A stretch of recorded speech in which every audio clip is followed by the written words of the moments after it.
Ce mercredi, ce sont l'Union européenne et le gouvernement allemand qui ont demandé des explications au Royaume-Uni, mis en cause à son tour après les États-Unis pour un programme de surveillance appelé Tempora.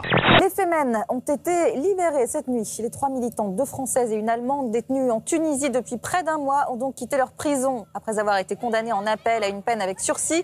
Un verdict donc plus clément. Les 3 jeunes femmes étaient conduites à l'aéroport de Tunis. Elles devraient pouvoir regagner l'Europe aujourd'hui.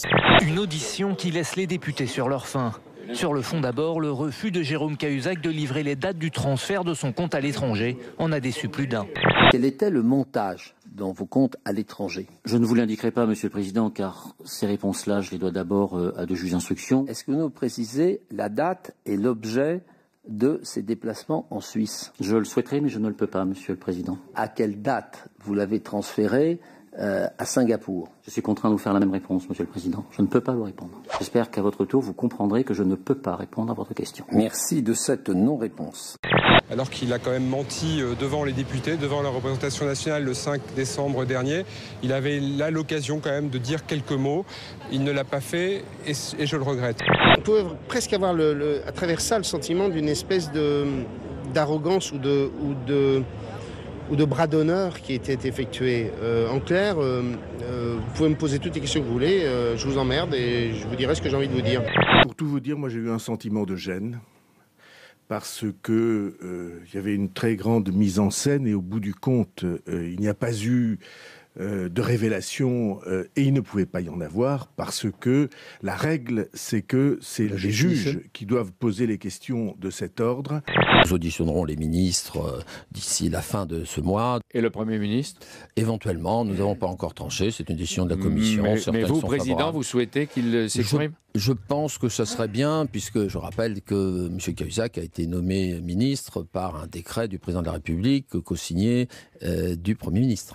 Il y a 2 conclusions possibles. Soit il a cherché à savoir, il a été protégé et c'est grave, soit il l'a cru les yeux dans les yeux, le Président de la République, le Premier ministre, un peu comme dans une cour de récréation, je te le jure, et puis tu me crois, et c'est pire, parce que forcément le pouvoir devait chercher à savoir si son ministre des Finances, celui qui était chargé de poursuivre les fraudeurs, était un fraudeur ou pas.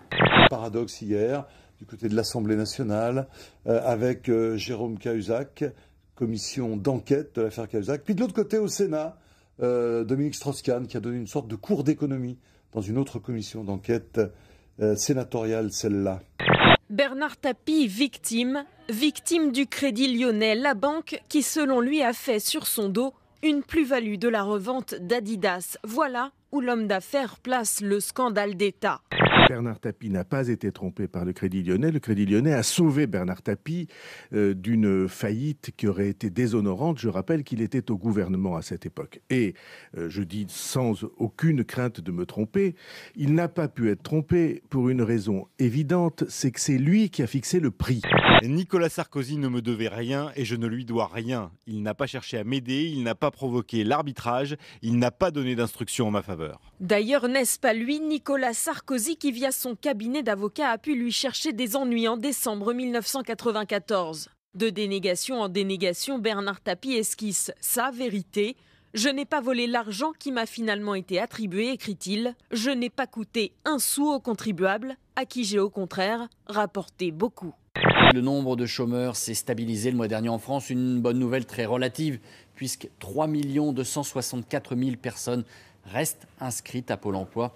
Et d'autant que cette embellie pourrait avoir une explication très administrative, puisque le nombre de chômeurs rayés des listes a augmenté de 20% le mois dernier.